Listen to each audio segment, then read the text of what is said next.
All right, what's up, people? It's your boy Nam Diesel. It's been a while, I know, but hey, you gotta live your life. It's summertime. I gotta enjoy myself. Two's gotta enjoy himself. I gotta handle business. When our schedules meet up, our schedules meet up. So anyway, it's your boy Nam Diesel. Welcome to the Money Room. I have with me, as usual, I6B. Right now, we're just gonna go with the flow because I've done this for a while. So we're gonna have a range of topics. We're gonna talk to you maybe about a bit of cryptocurrency. Amazon Prime. Just had Prime Day not so long ago. We'll talk about being an investor. Is it worth it to be a real estate investor to get a real estate license, or do you not need a license? What are the pros, what are the cons? We're gonna talk about all of that, and so welcome back, guys. Here we go. Welcome back. Welcome back. Welcome back. You remember that song? Mace, right? welcome back. Right. And then it Hey. disappeared after that. We became a uh, pastor. We became a pastor, man. no, Bad boy going clean. no, Welcome Back came after he became a pastor. No, And he went back to being a pastor.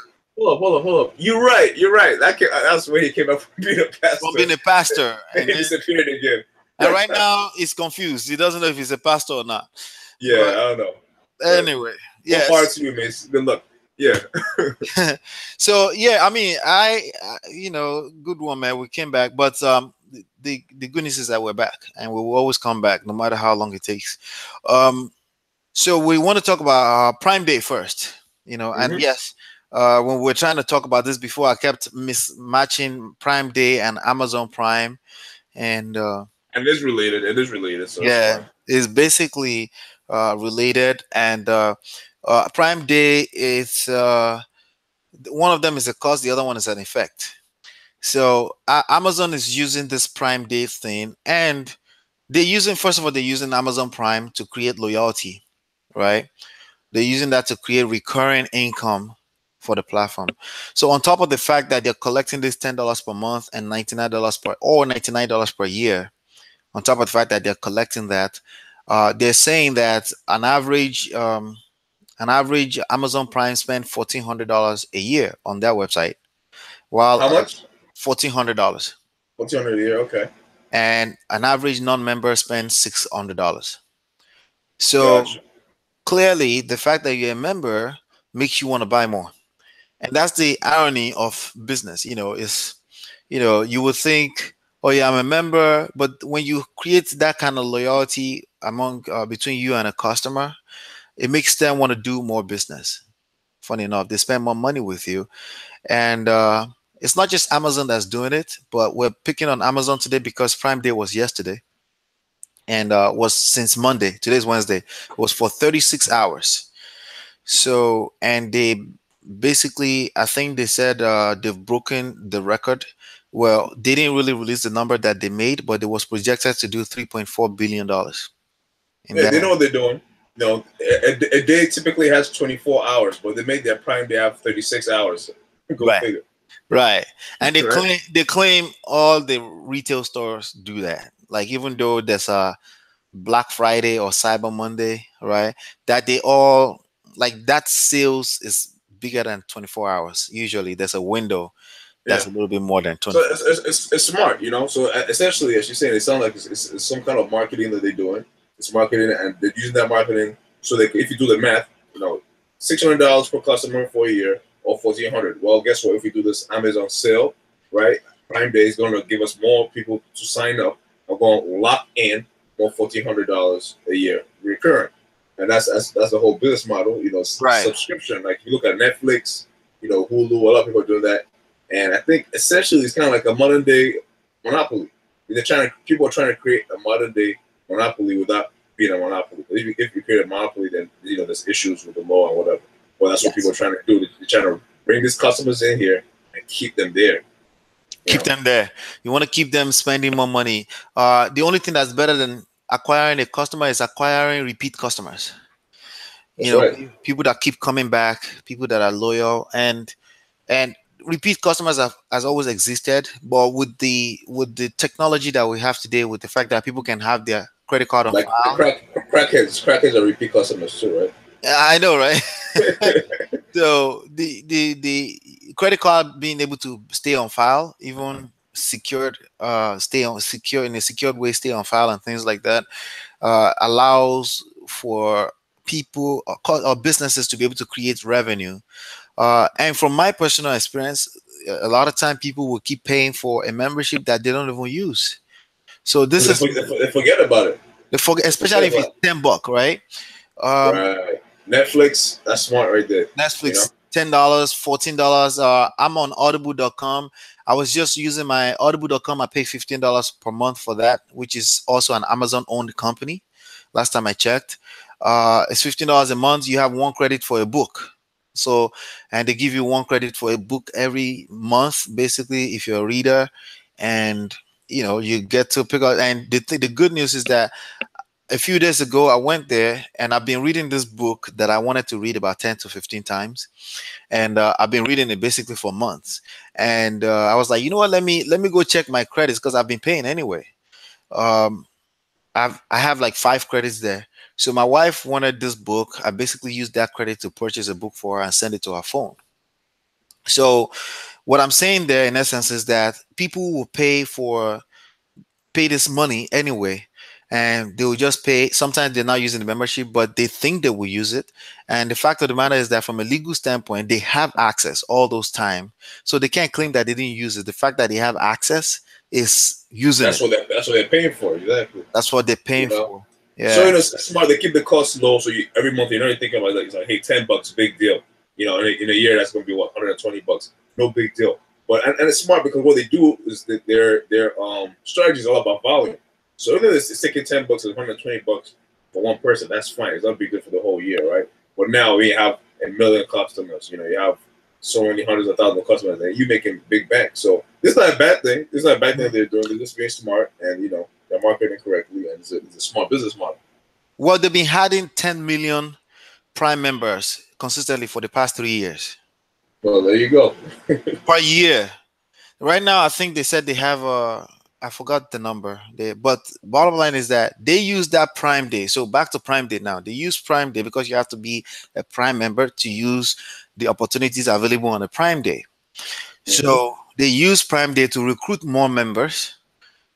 So you basically sign up because for a long time too, I didn't sign up because I was like $99. I'm not giving you $99. And one day I found out there's a $10 version. I'm like, oh, I could do $10. I'll see if it's worth it. And yeah, then and you see if you cancel, but you never cancel. And so I never canceled. They hook you in there, they fish it back, and now you're in. Basically, So in addition to, and then you have selected products. It's free shipping. Not all, but selected products. So go figure. Then it's not all shipping. It's not all free shipping, but they still find a way to make business.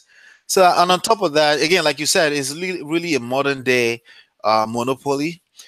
They're all doing it. The traditional retail stores have loyalty programs. Basically, all they do is collect your email and your contact information, so they can send you coupons so you can keep coming back. That was the traditional way of getting people to become repeat customers, right? Coupons.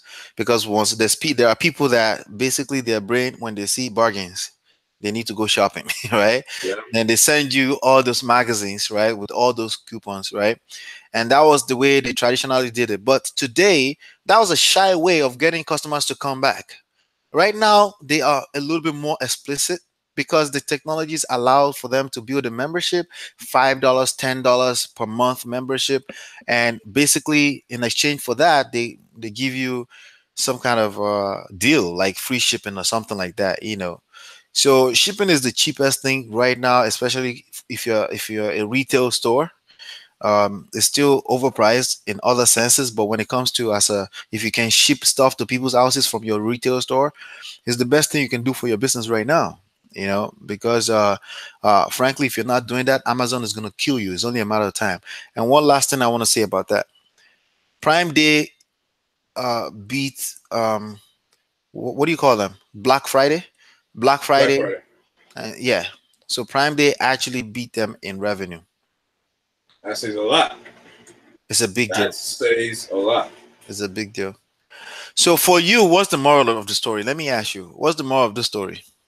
To me, the moral of the story is you want a long-term repeat customer. And how you do that, a good way to do that is through subscription. You get a subscription, you get it through a nice, low, and not too expensive monthly payment, and they will not be so willing to cancel. And this could work for any other business model, whether you're in the Amazon kind of business where you're trying to sell products, or you're trying to, do a streaming service like Netflix, they use a similar strategy. All about locking in your customer long term. You put them on the subscription. That creates what we call a cash flow. You have this cash flow that's perpetual that keeps coming every year, every month, and you lock in your customer, and you give them, and guess what? The next step in this Amazon thing, which is doing with the Prime Day, what they're doing here is they bring in more people in to get into the subscription. How they do that? They have this big festival, this festivity, making a thing. Exactly. It's a strategy. That's really what it is. But everyone's like, "Oh wow, Prime Day!" There's a buzz. Prime Day. It's an event. It's an event, and they jump in, you sign in, and now they acquire more customers, and they keep growing that pool of cash flow. So that's a normal story, guys. Absolutely. I like events. Events has always been a big part of marketing. You have people that throw events in their company so they can sell more. Because think about it, when you throw events, you're selling more products, because you will sell product at the event. Also, you can. But the big deal here is subscription based. Something simple so people can become loyal, and then you give them in exchange for something, and when you consolidate those numbers, you're still in profit. As a matter of fact, you're in bigger profits because the loyalty is there. Apple is doing it. There are other sort of ways to get people coming back to you. You can basically hold them hostage with music services. You can hold them hostage with storage services, like the storage on the phone. What do you call it on Apple? Like a cloud. iCloud. Yeah. So Google the Google Drive. Yeah. Amazon offers this too. Come down to thinking, obviously now we just give you the basic picture, but think long term. That's what these guys are doing. They're thinking long term, and so this is asking the customer, I want $100 up for right now. They say, you know what? Nah, pay $5 a month, pay $10 a month. So they're willing to drop that price down, long term, and increase the volume by acquiring more customers. Absolutely. So that's how that works. That's basically something we wanted to point out. Prime Day is a big thing. The idea behind it is create an event and build a subscription base so your business can have cash flow. One of the biggest mistakes that I made back in 2008 when the market crashed was I wasn't thinking cash flow. I was thinking nice paydays, $20,000, $30,000 days, and when everything wiped out with that. So it's in real estate, cash flow is really buy and hold. And then if you're really a realtor, we're about to slide into realtor real quick, as it's nice segue right there.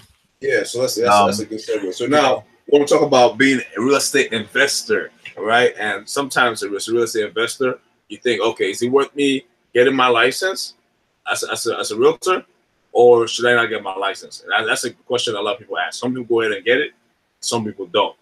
There's pros, there's cons to it, right? I came to that same, had that same dilemma, and I was actually talking to you about it. I was thinking, should I get it? The thing is, it depends on your situation. If you're in a very hot market like I'm in right now, where properties go like this, things go pretty quickly. You want to get your hands on it, you want to get it under contract, you want to be able to see things, you want to grow your business quickly, then I recommend that you get it. And that's why I got mine. But now, the con, though, that I see is at the same time, when you're an agent or you're a realtor, you have that license, that enables you to buy and sell real estate through a brokerage. That also now gives you a bit of more responsibility. You're held to the higher standard than a typical investor. So you have to, be more ethical and more, have your standards really high when it comes to conducting business and how you do business in real estate. Absolutely. I'm going to make a shameless plug here. My personal channel is called Ola Talks Abitogun. If you probably search iTalks you'll probably find it on YouTube, where I basically share my experience in real estate wholesaling. And that's truly a major question that comes up all the time. My question, as Nigerians, we answer questions with questions. Somebody say, is it true that Nigerians answer questions with questions? The person said, who said that? But yeah, we answer question. My question now to you is that the only thing it can really do to you is add an additional streams of income for you. When it comes to that, the downside that you just mentioned sounds like a downside for a second, but it's not really a downside. You're more responsible. Well, guess what? In these transactions, this big transaction, you're always responsible anyway. I mean, you will be held responsible if anything goes wrong anyway. Well, yeah. Okay, I'll let you finish. So, but in terms of in terms of the particular responsibility, with a license is that you have to disclose. You have to disclose in any transaction that you are, in fact, a licensed agent. For example, in New Jersey, you have to disclose that in your contract, in your endeavors in real estate. On an average, that's what it comes down to. That you just have to tell people that, hey, I'm buying it, but I'm licensed. Hey, I'm selling you this, but I am licensed, just so you know. And Yep. to be scribbled into the contract. You have to disclose that. Yeah, that's the only responsibility I see. Majority of the difference is that you have an additional income stream because you can now legally make commissions off of even your own transactions. You can actually do that. And in addition to that, people will come to you as an investor. People will come to you a lot and will say, hey, they want to buy a house. They're looking for a house. You can now refer people to other realtors that are actively being an agent, and you can still make referral fees, 30% of any commissions that comes out of that. So if anything, it's additional income stream to me. And then more importantly, the business of a real estate investor lives and dies by the value of the property you're engaging in. Right. So still the most trustworthy place to go to today to look at the value, to see what's going on in the market, is the MLSs. And the only way you have access to that is MLS, when you have a license. So people will say, hey, you're a real estate wholesaler, call an agent and tell them if they will give you access and send you comps. Here's what I have to say to that. I've been through that. It's the worst place you want to be, where you're calling people to send you comps, and they basically they either don't have the time or they have too much time. Either way, it's not going to help you. They will stop picking up your phone at one point, because basically you're telling them to work for you with no real money in sight or real rewards in sight for working for you. Yes, you say, hey, when I close a deal, we'll do it together. Yeah, right. They've heard that before. Everybody is calling them for that. So the best thing you can do for yourself as a real estate investor, wholesaler, is one of two things. One is get a license yourself, or at least have somebody on your team that will get a license. It can only make your business in general better. Yep. So that's a good point, and that's a big part of why I got my license, because I don't have access to that MLS. Like, there's an MLS that everybody sees, right? And there's an MLS that you see if you get an agent. And there's so many different MLSs. There's the Garden State MLS, there's the New Jersey MLS, NJ MLS. But the thing is, a lot of people don't even know this, and you can see a listing. Just say you're a regular guy searching for something on Zillow. There's a good chance it's already off the market. It's expired. So many things. The data is not up to date. But when you have the MLS, you get the latest and the greatest, and you speak directly to the agent, and you can get things done ASAP, right? And now the other thing I was going to say, as far as I feel like there's way more benefits and pros than cons, which is why I got it in the first place. But again, some things you have to be careful of. If you get it, again, I say you held to a higher standard, so there's that extra responsibility you have to do, and things you have to watch out for, so you protect yourself and protect your license, because there's fines, there's fees, there's all kinds of stuff that happens. You have to have insurance for participating in this kind of business as an agent, because now there's certain responsibilities you have, and if something goes wrong, your insurance will be able to cover that. So there's that aspect. But other than that, as long as you're doing business the right way, you should have no problems. Another thing that's good too is it saves you on commission. Like, instead of me paying 3%, 6% commission when I buy or sell a house, now that commission can come to my pocket, or I can split it with my agent, because she's been good to me for the most part. So, I can split it with her. I have no problem with it. But the main reason I got it primarily was for the MLS. But as sweeteners, I could save my commission. I don't really give a shit about our commission. I'm looking for for the big deals. But as a sweetener, at the end of the day, you can save yourself an extra 3% or 6%. That could be a lot of money, depending on how much you're dealing with. That could be you saving yourself, a good, 60 grand, depending on how much the house is you're transacting it at that point. So, yes. It adds up. One of the major mistakes that I see investors make, in the industry of real estate investors, is their one straight line focused on their one main source of income. Unfortunately, we started this conversation with Amazon creating multiple streams of income for themselves and making sure cash flow is coming in and stuff like that. And we're going in a direction where you really need everything coming in, including those that doesn't involve your time personally. So you need to have a referral based type of real estate investment business. Yes, as one human being, you can only focus on one skill set at any one point in time, maybe a few, right? I fix and flip. That's all I do. Uh, Refer, you need a realtor. Well, I don't do that. I'm sorry. And then you shut that door. That's the worst thing you can ever do as a business owner, period. Like it's a yes. It's a yes. I will hook you up with somebody. But now when you get a license, you get to say yes and hook them up with somebody, and the person work the deal, and you get 30% of the commission they made. You get random of it coming in from nowhere without you having to put in any personal work. You just say, I got somebody I can hook you up with. And there are multiple, even property management, even that's the way that the world is moving forward to. If it's Always. over there, $2 over there, you need everything coming in, because there's going to be that day that will come in business that you will really be happy that you have all those income streams coming in. In business, the more income streams you have, the better. I think we went over this topic before. The Yeah. more income streams you have, the better, because stay diversified. That's what it's all about, And even in real estate, where you're doing flips, you want to also flip. You also want to buy a whole. We were talking about that earlier, right? Yeah, So we you don't just focus on one thing. If you don't flips, you buy and hold two at the same time. Then buy and hold, at the same time. Say, for example, back to this whole real estate license thing. For example, the things I could do now that I couldn't do before. Now, say for example, I have a new tenant coming in, right? And the tenant's coming in there. I could charge them a whole month's rent as my fee. Yep. As an agent, I could pay myself that shit for no reason. A whole month's rent just for myself. Then separate from everything else. So that's additional income that I didn't have to receive before, or not could get it. Just like that. Nothing changed except for a license. And I could get additional income just for renting the place out. Apart from the cash flow I receive from as a landlord, I get a free month's rent just as a free. Say, hey, I'm an agent, so here, show me that money. Yeah. So there's so many benefits. It's all about having multiple income streams. And real estate is an up and down business. So say flips are going good right now, but it's good to have your buy and hold to support your portfolio, because in case flips are not going so good, you have your cash flow continuously. Now, say for example, your cash flow is doing, it's not doing so good because of the price of I guess the properties at that point. Where your flips are doing good because you have the cash to buy and sell quickly, then it's supporting you. Then you also have your agent money, which you're not really working for. Say, so for example, I was just talking to my agent just now. Remember I told you about the rental and they're trying to find somewhere to put some tenants.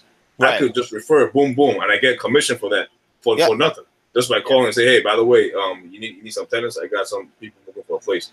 Yep. Cost me nothing, but I made money off of it. So the more stream of income you have, the better, And even if you're not using it at that point, like say for example, I'm not using my agent license right now for to seek and buy and sell houses for that reason. But I have it in my back pocket. So if I ever want to use it, I could. You know what I'm saying? Yep. So the most successful real estate investors, they're all licensed and they're all brokers. They may not advertise that, but they are all licensed brokers. And for me, the way I look at things is that if they're all licensed brokers, that means I need to get a license, and then I'll go get a license before I figure out what's the cons and the pros. That's the blueprint. It's a blueprint. So if the blueprint is working, hey, get it. It's not gonna hurt you. Yeah, but the question, I think we should talk about why people ask the question. It's a frequently asked question. I guess the reason why they're asking that question is because somebody sold them on the dream that you can make $20,000 without being licensed. That's awesome, great, But just remember, the people that are really killing it in this type of business are people that go all in. They don't leave stones unturned. Oh, there's a license to get. Oh yeah, I guess that's gonna take me 2 weeks to go through the class. How long was the class, bro? I did a shit in I did a class for 2 weeks and I took the exam shortly after. There's 2 exams. You take the school exam and you take the state one. Yeah, same weekend I was like, I'm done. Give me my MLS, man. Give me my freaking MLS. Yeah, knock it out. It's one of the most rewarding thing you can do. Get the license. It's funny. A lot of people feel it has a high fail rate. I met people there who said they tried 3 times. Some people try 4 times. I can't relate. I can't relate, bro. I can't either, but I'm just like, that's what I heard. People feel I'm like, wow, this must be hard. I mean, it's not easy, but I'm like that. I think it's probably hard for an average person, but I mean, come on, you're coming out of NGIT and all this accolades. It's probably the easiest thing for you to go through, based on where you're coming from. But there's a lot of people that approach real estate license exam from not even finishing high school because there's no requirement, like that or anything like that. So maybe that's why it has a high fail rate. But honestly, if anybody studies, and even the teachers help you, from my experience, they help you. They tell you this question is going to come out, this question is going to come out.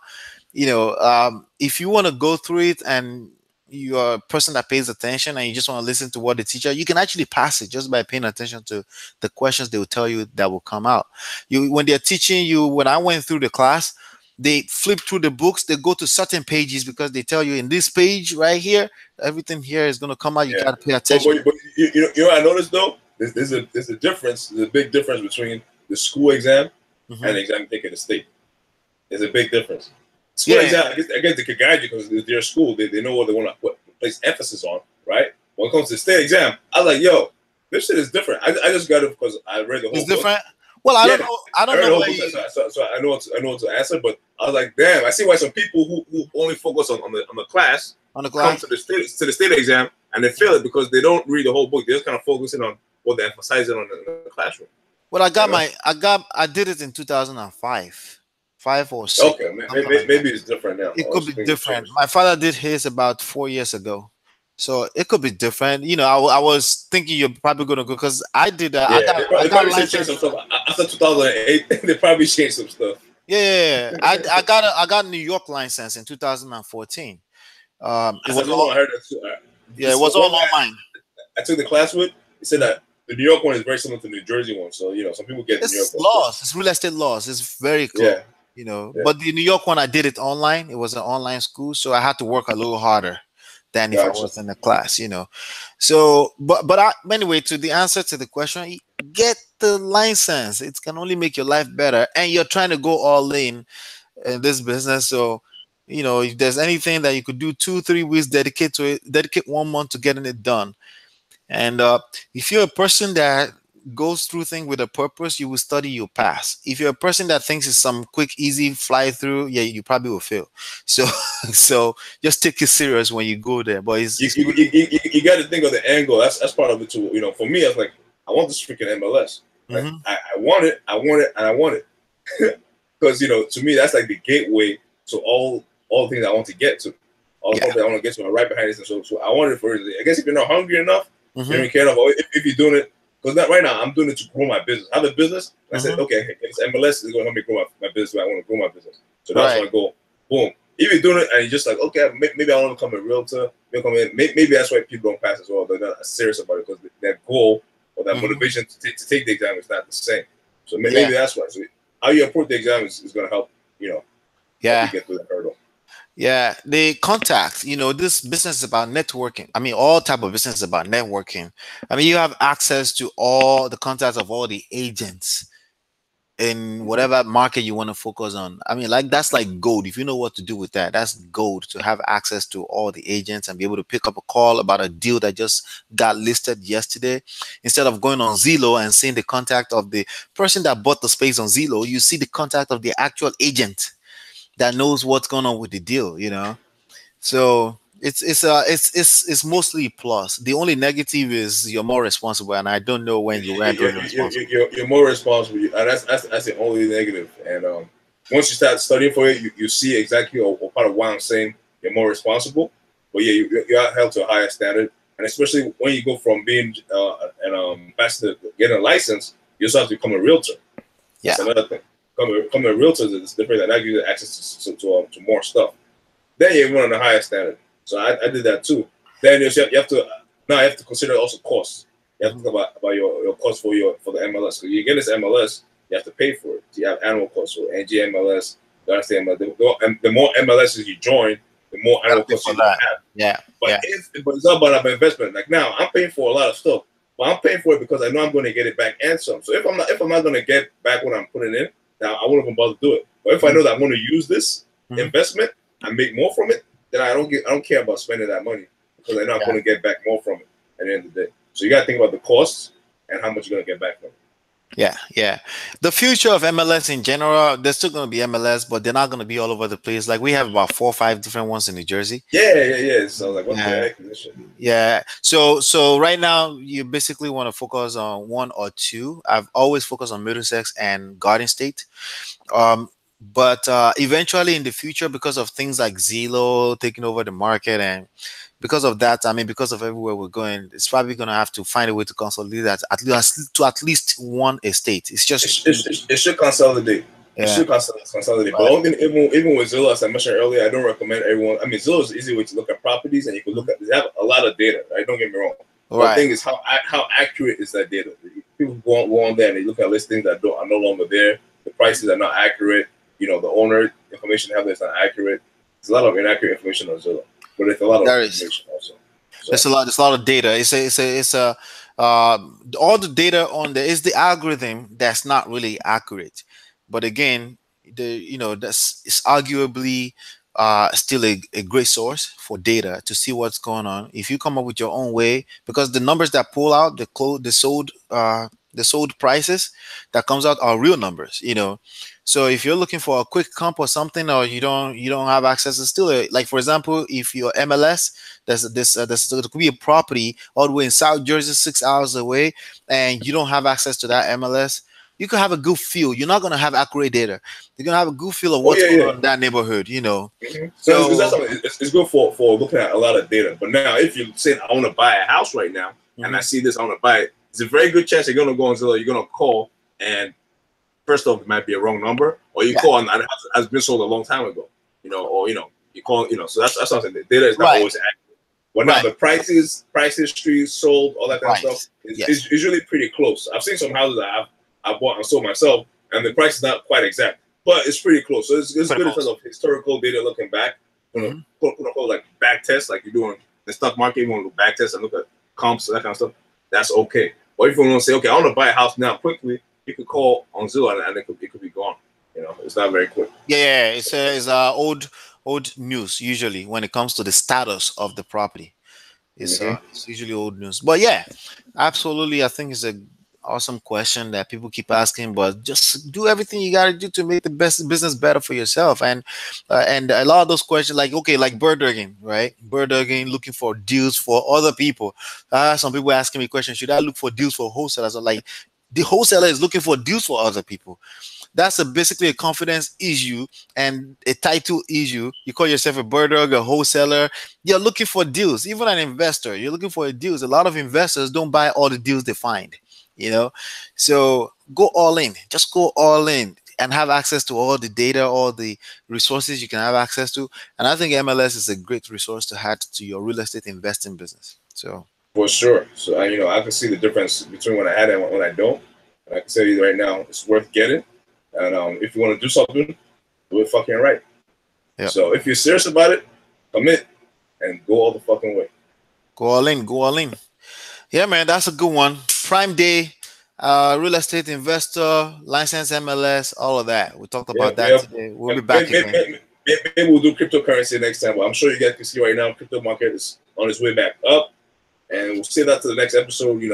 It's still in the early stages. We'll have more information to tell you about why it's going back up, what to Mhm. expect, and how we feel about the whole sentiments. Right now, this is my crypto mining going on right here. Okay. Yeah. I think one question we will have to address, or maybe a question or a concern, is I think it's the same concern. Basically, is it long term or not? Is there intrinsic value or not? That's really the big deal. The fact that you can make short term money is not the question anymore. As a matter of fact, you can lose money short term too. But but as far as long term, is this thing going to be around? Are they going to be Long around? term, crypto is here to stay. But we'll see you next time, though. All See you right. guys next time. Like, share, subscribe, and good to have you guys back watching us. We're glad to be back here, and hey, we can't make any promises as the channel grows. Maybe we'll try to be more consistent, but we do this at our own free time, and we'll see you guys next time. Peace. Peace.